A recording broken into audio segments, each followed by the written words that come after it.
You're listening to the No Bullshit Vegan Podcast, episode 165. Rey Ortega has over 30 years of experience in the plant-based sector. He founded one of the first vegan cookie brands on the market in the 90s. We discuss that journey, his other plant-based brands, and the trend of big corporations jumping on the plant-based bandwagon.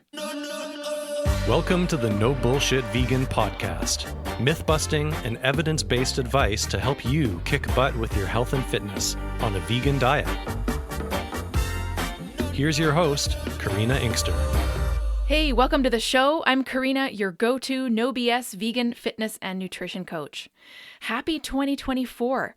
Hope the first week or so has been great for you. On January 1st, I celebrated my 21st veganiversary.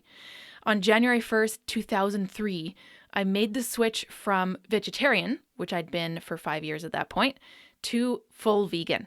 Definitely one of the best decisions I've made in my life. Now, I'm planning to do an AMA podcast episode soon, and that is Ask Me Anything for the uninitiated. You can ask me anything you'd like, and I will answer as many questions as I can on the show. Send in your question via my website contact form, karinainkster.com/contact, or on Facebook or Instagram. You can ask me about veganism, strength training, anything you want to know about me, accordion or didgeridoo playing, pretty much anything goes. So send me your question by Friday, January 19th, so I can answer it on an upcoming episode. My guest today is a pioneer in the plant-based sector with over 30 years of experience, Rey Ortega. In 1994, Rey founded the alternative baking company, one of the first vegan cookie brands on the market, which generated $1 million in sales in 1995. In 1997, he founded Sunflower Baking Company to create new flavors, tastes, textures, and nutrition products with a longer shelf life and higher profit margins. Sunflower Baking produces raw and baked gluten-free cookies free of animal products. It also provides co-packing, product development, consulting, testing, nutrition facts, graphic design, and wrapping in small batches. Clients include Continental Airlines, Sodexo Marriott Food Service, and Whole Foods. The company supports Farm Sanctuary, the American Society for Prevention of Cruelty to Animals, and In Defense of Animals. Rey owned Garden to Grill, a vegan restaurant, for 5 years. With extensive knowledge across the entire product lifecycle, he's an experienced formulator within the industry, has designed 3 facilities, and has sold millions of vegan cookies, keeping eggs and dairy out of the mouths of many. Besides owning 5 plant-based brands, he's also published 2 children's books and is an expert at cannabis infusion for topical and edible products. His favorite vegan meal is pizza fully loaded. Here's our discussion. Hi, Rey. Welcome to the show. Thanks for speaking with me today. Hey, thank you for having me, Karina. Now, you're pretty much an OG vegan. I need to hear about your vegan story because we're going to talk about your business that you founded in the 90s, which was already vegan back then. But how did you come to veganism yourself? Why is Rey vegan? Well, first of all, it's OV, not OG. OV, original vegan. Okay. Good point. Good point. So I basically started out. Stand corrected. Stand corrected. I'm starting to correct everybody. I just made it up today, by the way, that OV. So basically I did it for health reasons. I weighed about 295. I was extremely sick, and I had always been a sick child. And then it just caught up to me. I stopped eating eggs when I was about 16. I had studied about it, oddly enough, as strange as it sounds, and I think it's almost hard to believe that a 14-year-old would have gotten a hold of some medical books and started reading about why he was sick. Mm-hmm. Because I was so sick as a child, just oddly enough, I went and decided to read about it and why, but it was a complete accident as to how I found these medical books. It was in an old shed that I used to grow up as a kid, that I used to crawl around in. And it was all the black and white kind with just the black text and black pictures. Just everything was black and white. Mm-hmm. So, and then I was so fascinated over it, and I couldn't understand. I was 14, 13. I couldn't understand. I only understood some of it, and I really tried hard to understand it. But my dad recognized on my 14th birthday, I believe he got me some layman's terms, the ones that I could actually read and understand. So I did it really for health reasons, to try to understand why this was happening to me. And I don't know how much you want to hear the beginning, but it's actually I've been talking about it. I actually think about it all the time, which is strange. But it is, for myself, a weird issue because I was scared of the dark. I was angry when I was actually an angry child because I think I was so unhealthy. It made me angry. The doctors tried to put me on Ritalin or pills to calm me down. And because I know now why I was so angry, and it was because I was sick all the time. I think when you're sick as a child, especially, and I see it all the time now these days, it's really super sad because I always want to give people advice who have angry children to possibly try changing their diet, and because I think that's the best advice I can give anyone. I have a 14-year-old, but the best advice I can give anybody with angry kids is try changing their diet, even though it is impossible to try to get a child to change things. I don't think I would have been open to it because the way that I grew up I was filled with all the food, sausage and bacon and, the eggs, and sausage McMuffin with eggs came out. And I was a huge McDonald's fan, and I grew up with McDonald's. And thinking back about it, it's so strange that I decided to stop eating eggs at 16. So, and then, hey, that was kind of not a big deal, right? You're thinking, oh, you're just going to quit eating eggs. But no. Eggs is in everything. Eggs are in my favorite thing, which was cookies. Eggs was in cakes and muffins and some breads. It was in pasta, and it was everywhere. And I thought, then you have to grasp in your mind what is going on. You're thinking, man, this is weird. How could this be possible? So I started reading a little bit more about it. I cut out eggs entirely and hidden eggs when I was 16. And I did it partly because I constantly had headaches, and it just wasn't feeling good. But I probably was about 220 at the time. I was a big kid.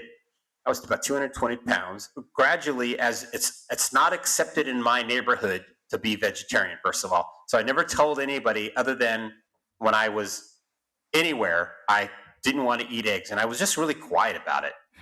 I was just like, I can't have that. I think that's when I started to use the word, I was allergic to eggs. Because for myself, understanding now, knowing what I know, the chemicals, the food chemistry of how it works in your body and decomposes, I knew in my mind as a 16-year-old what it was. But nobody takes you seriously. Nobody will take you seriously as a child in this way, especially a Mexican child. The Mexicans, boy, I'll tell you, they're hard on me. I would get my butt kicked if I told somebody I stopped eating eggs. In my neighborhood, it was it was like coming out of the closet, but I couldn't tell anybody. I stopped eating eggs, and then when I got a little older to start to realize what was really happening, it became clear that I had to become vegetarian, which I was completely against. You're vegan, right? Are you, Karina? You're vegan, right? Of course. Yeah. 21 years almost. Oh, it's been 30 for me, solid 30. I always like to brag about that until I hear Moby. I know Moby, and I hear Moby. He's like, I'm 40 years, like 35 years. Oh, yeah. So I always feel like I was like ahead of the game, man. In 1994, it was a very lonely thing, you know what I mean? But what happens is when I got to my 20s, I hadn't had a cookie in 7 years. So one of my goals in life wasn't necessarily finding out about cookies, having eggs. I wasn't sure. In my mind, it just happened to be a fluke that I found this cookie. I found this cookie at a co-op, never thinking I'd completely given up eggs and everything. But not understanding and being in complete denial of being a vegetarian. Number one, I was in denial about the whole thing because I had a girlfriend who, which is a funny story. When I was 16, she took me outside. She says, I have to tell you a couple of things. I was like, what is it? She says, first of all, I'm gay. I was like, okay. And then I said, okay, that's great. She says, I'm also a vegetarian. And I lost my mind. I was like, you're never going to take meat away from me. I had gotten so angry. It was such a personal choice. I think being vegan is kind of a personal choice for the most part. Because I have no choice now because it make me sick. But I was so angry at the time because I didn't want my meat taken away. I didn't want my chicken and my steak and my prime rib and my cheese. I didn't want them taken away. But I had given up eggs like nobody's business. Like, hey, no problem, you can give up eggs. But I didn't want the rest of it to be taken away from me. And so you have to come to a realization as a person that these things happen. It's a process of elimination. You have to figure these things out. But I had stopped eating eggs, but there was something still wrong with me.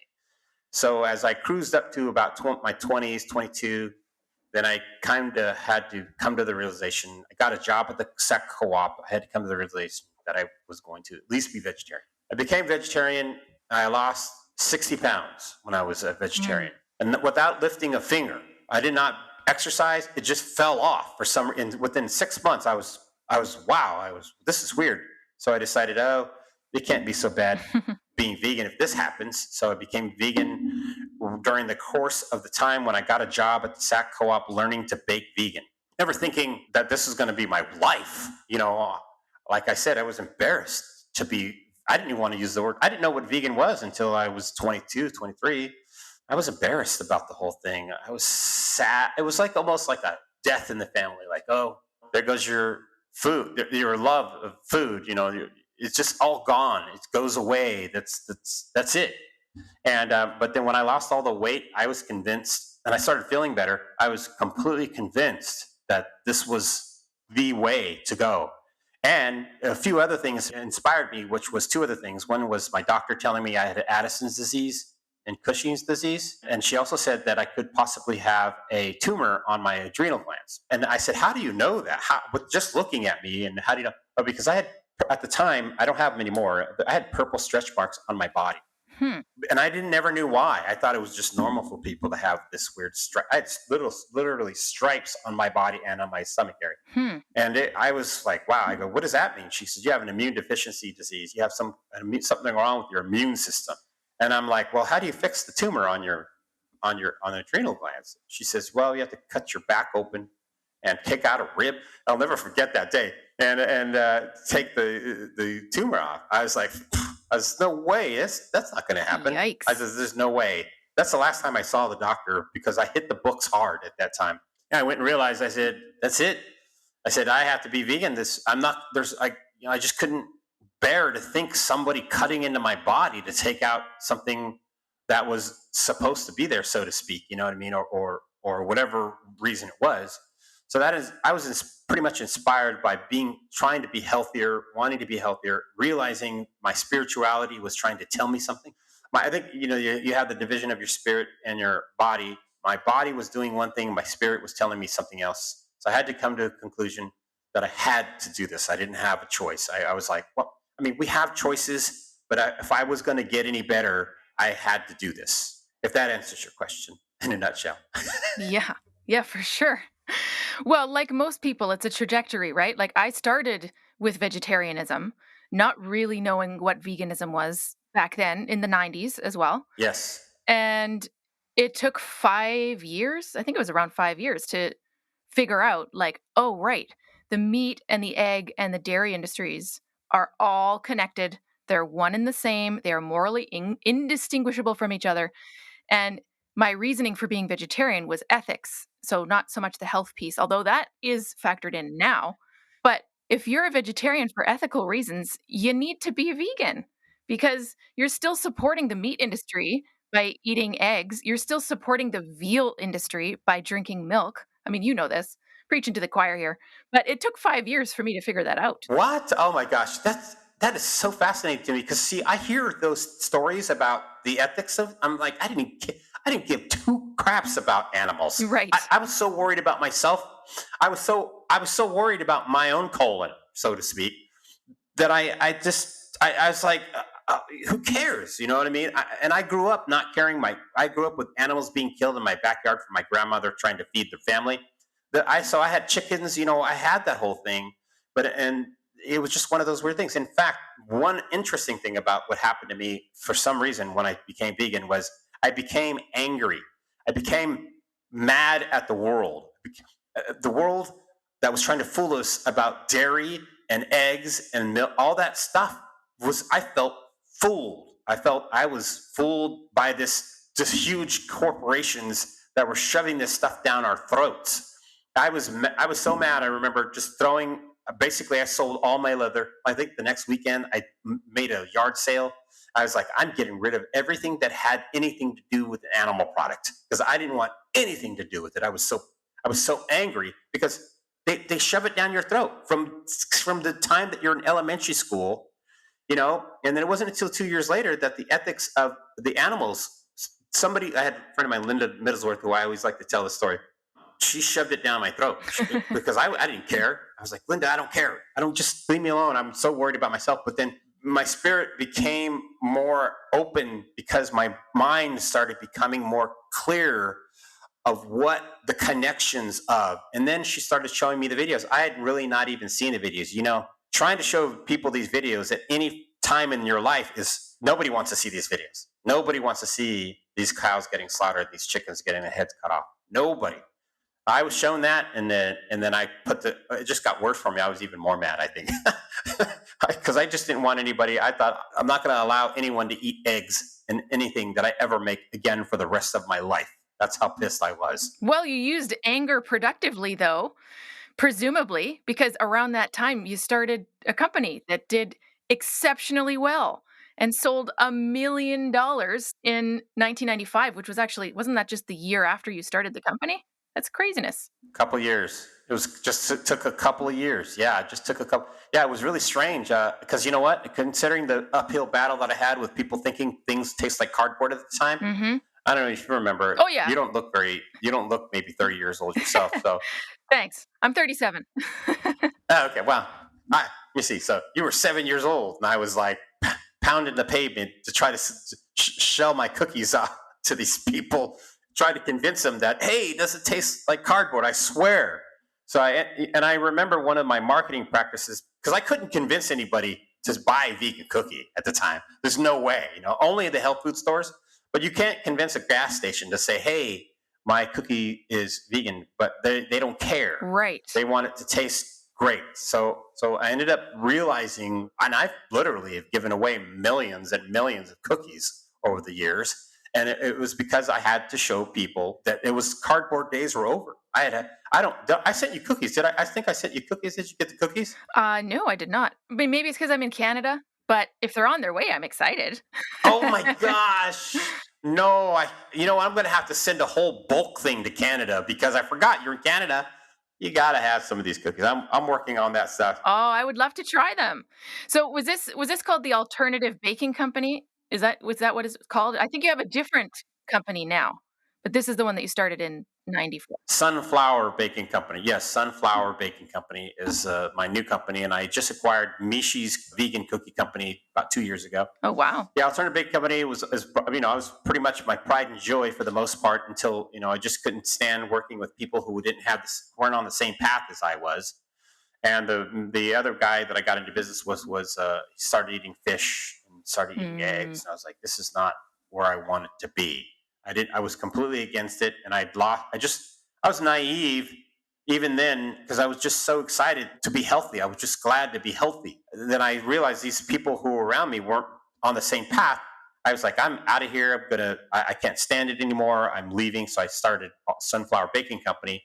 And because they just didn't have the same ethics as I was just like completely not on the same path. That's fair. I can see that. So with the new company then, this is branching out, right? Like it's baking ingredients, you do like labeling, there's a whole bunch of things within that umbrella, right? Right, I do. So one of the things I decided to do was I realized what I had, but I didn't think it was enough. So I kind of put myself out there to open up myself to other people's products. So I make other people's vegan products, and it all has to be vegan specific. I mean, I don't dabble in anything. I've been offered a lot of money to do cookies with eggs and butter and dairy. Knowing what I know now, I could not bring myself to put anything like that in my anything that I make. So it's far and few between that people are making vegan products, especially back then, or over the years, there's been some that come and go, and some of them make it, some don't. It's just one of those things. So I do private labeling and co-packing as well. Very cool. So what's it been like distributing these millions of cookies? I mean, honestly, one of my most successful teaching the world about veganism methods is making insanely delicious foods, usually cookies or cinnamon rolls or pretzels or like some kind of traditional treat foods, chocolate cupcakes. Not all the time. Sometimes it's shepherd's pie. Sometimes it's something else. But for the most part, it's dessert. And it just brings people to the positive side of like, oh shit, veganism can actually taste amazing. And it tastes exactly like the A, B, and C cinnamon bun or cookie that I've eaten elsewhere that didn't happen to be vegan. So is that kind of the response you're going for? Like, hey, try these. We need to further the truth, not the stereotype that everything tastes like cardboard. That's been my uphill battle. Now, I think that now it's very different than it's ever been. Believe me, if I had had a lot of these resources today, it would be more successful sooner, I think, in trying to pitch what I'm doing, because it's just more accepted now. I would go in 1994. I think there was only maybe one or two soy milks at the time, rice milk maybe at the time, 1994, here in the United States. I don't know about Canada, because Canada is so weird. I think I'm not saying weird in a bad way. I'm saying it's just like nobody understands Canada. Weird, different. Yeah, it's just like it's so nice and so calm and so neutral. Well, we're not perfect, but I'll take that description. I think it's damn near perfect. Yeah, I've something. We had TVP. Remember the old school TVP was like the basic protein source that wasn't like beans, right? The granulated stuff or the chunks way back when. Yeah. All the classics. Oh, that's funny. That's good. I know we're only really 7 years apart. I mean, it's a lot of time, though. 7 years is a lot of time. Mm-hmm. Believe it or not. I mean, for sure. I can't believe I actually at one time got on the airlines. I was doing 1 million cookies a year for about 15 years until 9/11 for the airlines. Wow, it was just amazing. So how did that work? Were they actually looking specifically for plant-based cookie options, or are they looking to you just because they're damn good cookies? No, believe it or not, I had a friend of mine who knew a buyer at Continental Airlines at the time, and she said Continental Airlines is looking for vegetarian meals. It's their number one requested meal. And this is, gosh, I don't remember what year it was. But I was like, really? She said, yeah, I'll hook you up with them. So she hooked me up with them. You guys are Canadian. So it's called Pangea. It used to be a online web store. Her name was Sherry. She was a great person. I don't think they're around anymore. But it was one of the first mail orders, and she knew someone at Continental Airlines, and she hooked me up, and it was about a 9-month process. But the first order was like 200,000 cookies. Amazing. And I was like, oh my gosh, this is serious. This is not a joke, right? Amazing. So then they just kept ordering over and over. I was completely dumbfounded by that size of an order, not ever depending on it. It went on so long, I have to admit, part of me was depending on it until 9/11. When 9/11 hit, it literally cut everything. They said, we're shrinking it down we're taking 3/4 away from your orders. I'm like, oh no. And then it eventually just vanished, because of all the regulations. Yeah, it was, but I'd like to get back in. There's other companies now, thankfully, that are doing it, but I'd like to get back in eventually. That's really cool. I was on a flight the other day from Vancouver to Toronto in Ontario, and the main snack that they were giving out was like crispy fava beans with a nooch-based, like cheesy seasoning thing.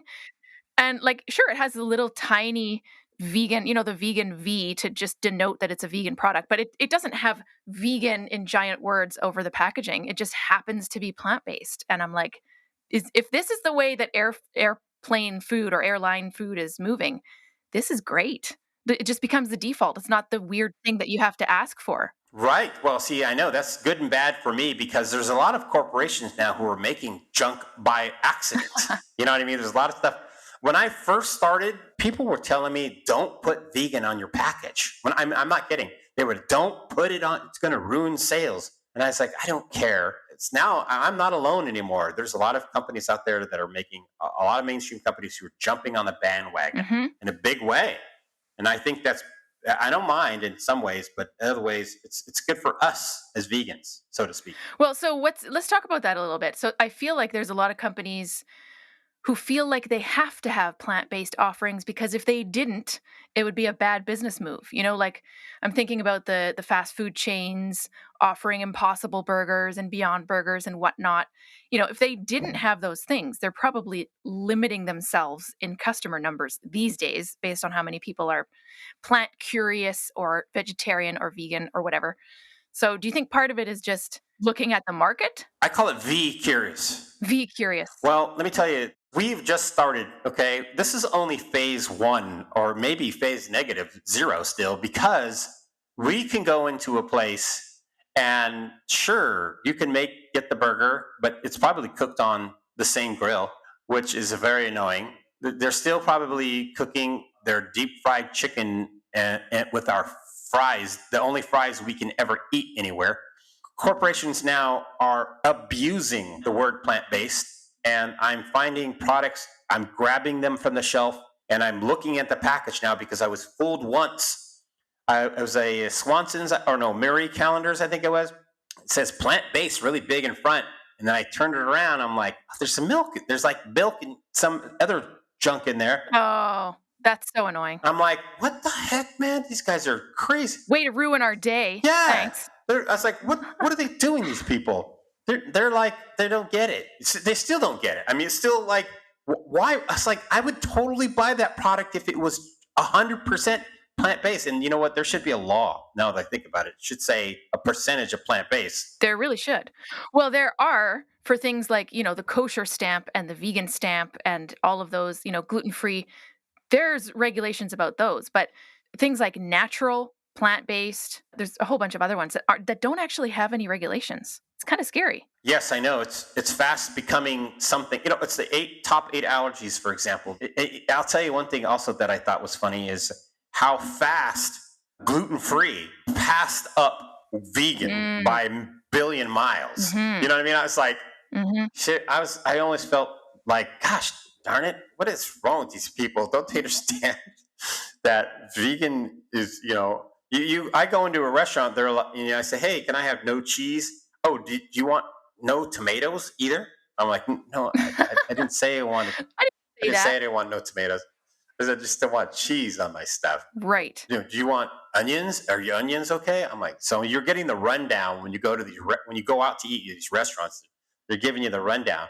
I'm like, come on, man. I mean, you go to these people and they still don't get it. No, this is why I really like going back to Vancouver, because the town I live in is very small.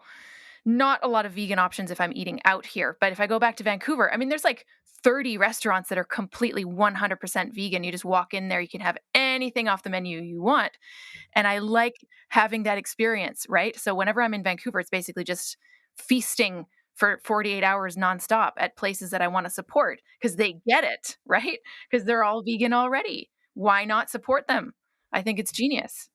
Completely. And the sad part about those vegan restaurants is we can't order one of everything. That's the sad part about it. And I wish. I'm like, I want one of everything. You know what I mean? It's like, I got to calm down, I get food coma easily. Me too. Oh, there's amazing places like vegan dim sum, vegan ramen. Wow. There's a Thai place. What? There's a Vietnamese place. It's 100% vegan. It's just amazing. Yeah. So now I'm getting hungry and I want to go to Vancouver. It's that time. It's that time. That's feeding time. I'm on an intermittent fast right now. Yeah. I'm on a fast right now. I haven't eaten in 24 hours. So I'm doing that right now I lost 16 pounds. I'll tell you something funny. So when I changed my diet, I lost all that weight. I was so incredible. I was like, I don't know, 185 or something like that. I was so like, wow, this is amazing. And then, of course, once I get into the cookie business, then I get into the cakes and I get into the muffins. I start making all kinds of stuff and tasting. And I think I gained about 30 pounds. I'm not kidding, because of the sugar and the starches and, of course, the flours. I tell this to everybody, you don't know anybody who's eaten more cookies than me. You don't know anybody. Trust me. I believe it, Ray. I believe it. Than anybody you will ever meet. I mean, I started calculating it in my head. I was like, let me see. The calculation, I eat 2 a day, 300, 600, 700 cookies a year. I was like, ended up being some ridiculous number. Then I realized I had to stop using wheat so much. Had to stop eating wheat so much. Wheat was a culprit in, I wouldn't say my decline in health, but it was a sidestep of the way that my body would process wheat, even though it was enriched wheat. I think that I started to learn more and more and more, and I realized I had to start eating more nutrient-dense food to keep me full longer. Mm-hmm. I think that is such a plus. I think that's something everybody should teach, is nutrient-dense foods. Nutrient-dense foods, but not necessarily to the exclusion of treat foods, unless you're, like, having a reaction to them, or you're allergic to them or whatever. But yeah, I mean, for the most part, definitely. Is your current company, Sunflower, is it gluten-free? Half part of it is. So I got sucked in to gluten free because became a demand. It started becoming a demand in my path. I was like, I would go to the Natural Products Expo. Have you ever been to a Natural Products Expo before? A couple times. Yeah, there's big ones in Vancouver. Oh yeah, I was probably the first to come out with a gluten free cookie, and I was using pinto bean flour because it was the only thing that I thought would be a familiar in taste, along with rice flour combination to make up the full protein, and so it would taste okay. Because pinto beans are terrible in flour. It was horrible. But then I graduated to oat flour, which took a long time because oat flour is technically not gluten free. I don't know if you knew that or not. Yeah, I actually used to bake a lot for my grandma who has celiac, and I had to make sure if I ever used oats, they had to be certified gluten-free oats, no contamination, no cross-contamination with wheat. So, yes. Do you know why? No. Is it because they use similar material? No, they're grown in the same fields. That's number one. And then the second process would be of the processing of it itself. Yeah. So when I was around, when I first started the gluten free, it didn't exist. That type of thing did not exist. I waited. I had to wait for oats because I love oats. Oats was one of my favorites. In fact, when I became vegan, my go-to was top ramen, oats, and bread. I was just like, that's all I could eat. I think I ate that for like 2 years. Oh my ridiculous. Goodness. But see, this is kind of similar to what we were talking about with the general larger corporations offering plant-based products, right? So you noticed that there was a need for gluten-free items. You brought it because your customers wanted it, right? So I think that's happening with these large-scale corporations. But there's also a lot of food that is accidentally vegan. We like using that term when it's a food that isn't specifically made to be plant-based on purpose, but it just happens to be, like Oreos are accidentally vegan in air quotes, stuff like that. So I think there's two streams maybe. Like there's products people are making specifically to be vegan for that market, but then there's other ones that just happen to be plant-based and they're not labeled as anything.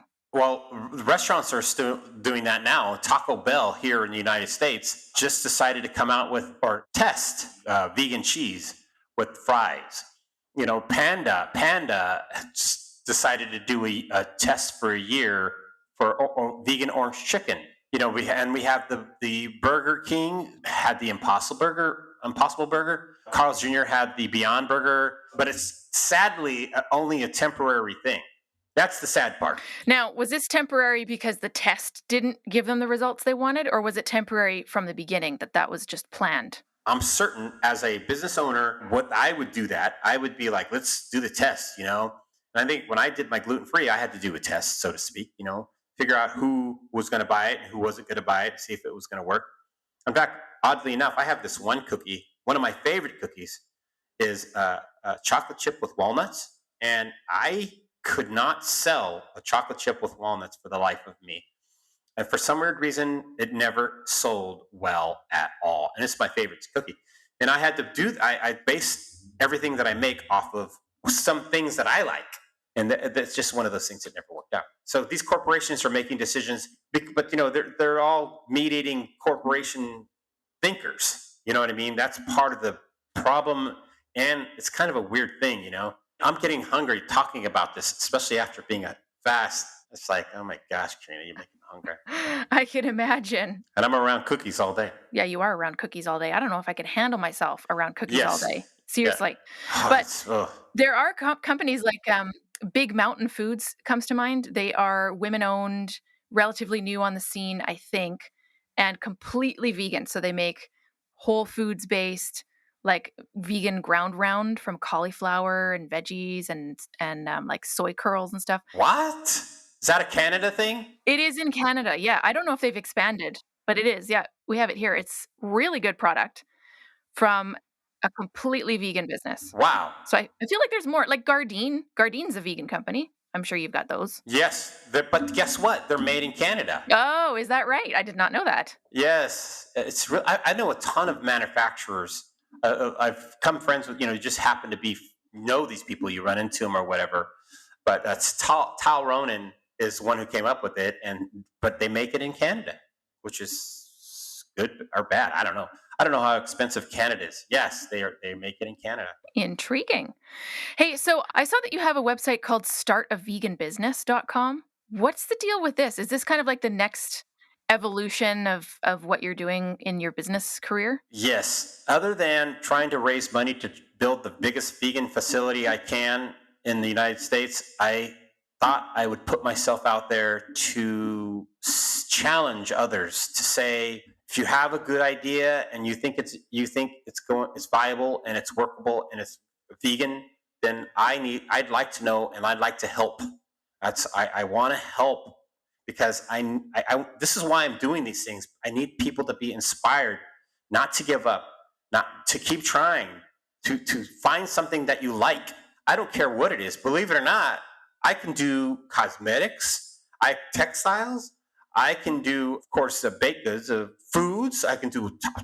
It's like limitless of the things that I know how to create and start. So I figured I'm going to put myself out there, see what happens. And I've had a few inquiries, but the reality is of the costs of these things are going up. Everything here in the United States, at least, is going up. The costs of things are going up. And it's a discouragement, to be honest with you. People are discouraged when they find out how much they have to spend. I started with less than $5,000 with my cookie company, but I was on my own. And so I encourage people to please, contact me. I'll help them in some way or another, even just a short consult. I've consulted a lot of people. I used to consult free, and then it just became too much. Then it's just too much, because I used to be a time where I think it was more up and coming, and figured, I have all this knowledge. I might as well. People who are serious will pay for your time. People who are not serious will just come and waste your time. Oh, I've seen that over and over. It's just one of those things. So that's where I'm at with that. It is new. It's only about a month old. That's exciting. Didn't you own a vegan restaurant too? I mean, that could be something you could consult about potentially. Yeah, vegan restaurants, well, they're a different beast. I just happened to be lucky. I inherited 13 employees. And when I did that, I did it for 5 years. And it was probably one of the most interesting times in my life. Yes, I know restaurant business like nobody's business now. Not just that, but vegan restaurant business. It's sort of a different beast. You're fighting up against all the mainstream distributors who carries chicken and eggs and mayonnaise and all that stuff. You have to order special stuff, so to speak, but you have to buy minimums of them. Right. So I learned a lot in the restaurant business. It was, it's just really about margins and the profit of it. And I was doing my bakery simultaneously with the restaurant, and it was just sort of a challenge. And I'm okay with it. I was happy. I got out. I had to sell because it was just wasn't making me enough money to be happy, because I was dealing with a lot of, when you get into the restaurant business, you have to deal with customers and employees. Mm-hmm. And it was hard. That was the hardest part. Otherwise, the food, I was eating like a king. I can imagine. Eating like a vegan king. Was that also in Sacramento? Yeah, it's also in Sacramento. What's the scene there like now? I mean, are there restaurants that you can go to that are completely vegan?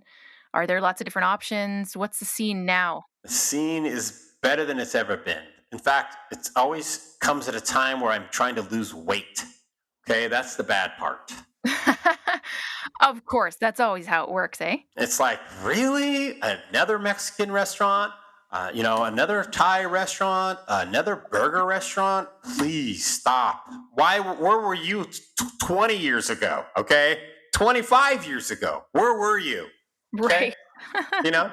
When I was a little more free, but now I'm getting older. I'm 56, and I have to be more careful about my weight gain is the biggest issue at this point, at this age, because everything changes in your body. The hormones change. Mm-hmm. I'm not as carefree as I used to be.